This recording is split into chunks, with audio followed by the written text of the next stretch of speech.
Welcome to ASRS's Journal of Vitreoretinal Diseases Authors Forum. I'm your host, Dr. Timothy Murray, Editor-in-Chief of JVRD. On each episode of the JVRD Authors Forum, I will interview innovative retinal researchers on their studies featured only in JVRD and how these studies will impact our patients' care in our clinics.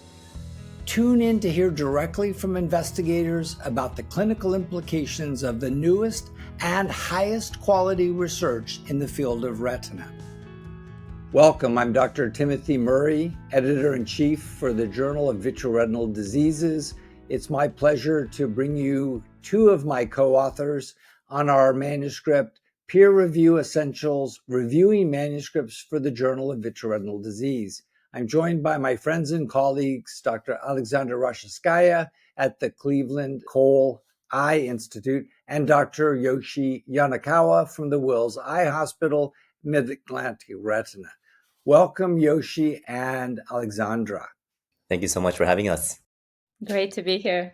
So of all the papers that have been published in the journal as the editor and sub-editors, I think this is one of our most important manuscripts because it takes us through how to review for our journal and really how to review for an academic journal in general.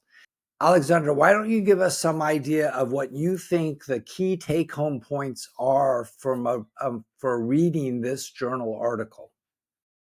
Well, I think it really highlights how important peer review is.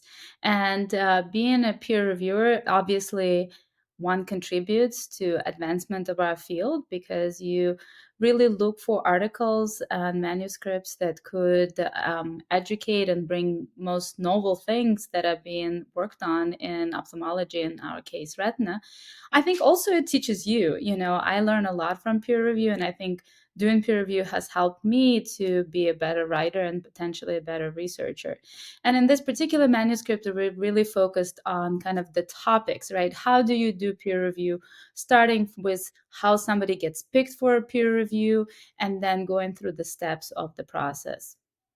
Yoshi, what do you think are some of the key points for a younger reviewer who's going to be reviewing for JVRD?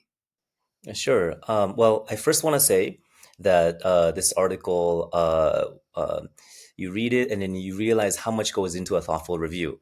And not many people know that Tim Murray does this for hundreds of papers a year, literally. And so first and foremost, thank you so much for all the hard work you do for the journal. It's a tremendous amount of work. And a shout out also to Aleksandra's fellow, Eric Jung, who was the first author here, who did a great job. I also enjoyed how he kind of put a little historical perspective to the piece also, which was nice. And when you read this article, you'll see that it's structured from start to finish, like initial impressions and then methods, results, discussion. I think that's a good way to structure your review also, kind of taking sections at a time. And so I think, that was one kind of very fundamental aspect, how to structure your review. It's not just a one-liner. You want to be systematic in how you evaluate each of these sections. And my personally, having the privilege of being a section editor for JVRD, I feel like there's two kind of very common reasons why papers may not necessarily make it. And so I just wanted to share that if that's okay. And I feel like one of the most common things that we see, and the article goes into this also, is that the material is not novel. It's a good paper, but it's been done before, and I call these Me Too papers. And so if it's a full-length paper, something needs to be novel. If it's a case report, it can't just be like a cool case that you present at ground rounds. You need something scientifically novel also. And the second reason I think that some papers may not make it, that authors should really focus on and reviewers should really look at, is make sure that the conclusions are supported by the data, that the conclusions are not overstated. This is super common, I think. And so, for example, you can't conclude that like a drug with a side effect issue that happens maybe 1 out of 10,000 patients, you review 100 charts and you say that it's safe, for example, stuff like that. I think those are two very common things that reviewers should keep a sharp eye out for. And then I'll comment too, along the broader perspective of this is one of the aspects of being an excellent peer reviewer is first to agree to review. I mean, a lot of times I think we'll invite a reviewer and they're like, am I really enough of an expert on this to be able to comment? And one of the things that's great about JVRD being affiliated with ASRS is that when we invite an ASRS member, they've met a standard criteria for membership. So that's one. And then the second thing is timeliness. So I think that, if you really want to stand out as a peer reviewer, respond quickly, be thorough, like you both have said, and then finalize your review and return it quickly, because that really is the foundation of the process. Aleksandra, what do you think about people feeling like they're not qualified to review? Well, I think it's like everything in life, right? The more you do it, the better you get at it. And the point of this manuscript that we put together is to help with exactly that. People think of your surgeries, right? When we learn surgeries, we learn the steps of surgeries, and then you practice those steps and you become more expert. So the same thing with peer review. Your first review is not going to be the perfect one, because you don't know exactly what you're doing. And what I like about this manuscript is it gives concrete steps that if you follow, it's like a recipe, right? If you just follow the steps and go and kind of see how does your review compare to these suggestions, you're going to provide a great review. And so I like how it's very practical and how it can be applied. If somebody is doing a review and they're wondering, am I missing something, am I doing a comprehensive review, that it is helpful. And it kind of demystifies, sometimes when you first start reviewing, you're like, what do I put to the authors, and what comments does the editor need? And so it kind of demystifies the whole process, makes it transparent, and makes it very user friendly. And that's what this is, an article I think that could help somebody who's done several reviews and just see where the gaps might be and how you can improve on your reviewing technique, and to somebody who's just starting, because it has those basics that you can follow in a stepwise fashion to do a good review.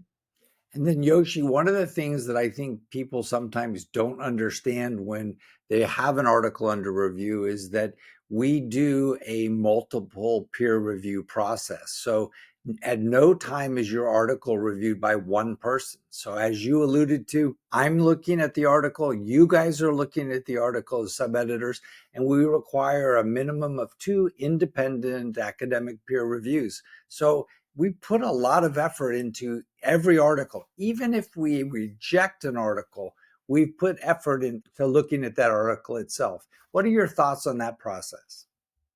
Yeah, I think the journal does a great job being very thorough in the review process. And when reviewers are selected by the editor in chief or the section editors, in response to your previous question, also that the editors have really thought about who to invite to do the expert review. And as Retina gets more and more specialized very quickly, we rely heavily on our expert reviewers. And you've met that criteria. If we don't choose reviewers randomly. And even if it may be a little bit outside of your immediate expertise, um, as a academic retina person, and retina doctors are very academic. We're all like very academic in general, whether you're working at a university or in private practice, solo or group, whatever. We're very academic. You all know how to analyze data, how to analyze papers. And so I think in addition to our expert reviewers, we also have the editor-in-chief, section editors, so a lot of eyes are on the paper. And so the finished product, I think, is quite good. And I know that sometimes some of our younger reviewers get concerned about making a negative judgment about a paper. I think it is important to realize that this is, a process where the reviewer is not identified to the authors, and that there's always a second reviewer. So we can have some discrepancy, and that actually, I think, for me, allows me to look at the paper a little bit differently. So I don't think that anyone should really reject the peer review process when they're invited unless there's a specific indication to not participate? Do you have a conflict, or do you truly believe it's outside of your expertise? And we have some niche subjects that clearly are. So wrapping up, Aleksandra, what do you think is the most important thing for our reviewers to bring to the review process for JVRD? I think that if I had to conclude with something, I would kind of put together, as been mentioned, if you're invited to interview, we do value your opinion, and we want to hear the positive, the potentially negative, and we want it to be constructive. So the authors, even if, I have had my papers rejected. I'm sure both of you have your papers rejected. The best rejected paper is when you get the feedback, right? And you're like, oh, okay, this is where I can improve on this project and continue working on it. So I would just encourage people to take it seriously because it matters to those folks who wrote the manuscript. And I think we all would say that we really appreciate everybody putting the time and doing reviews for JVRD. Well, I'd like to thank both Yoshi and you, Aleksandra, for your hard work and efforts for JVRD, but also for shepherding the webinar that we had and this excellent peer review paper.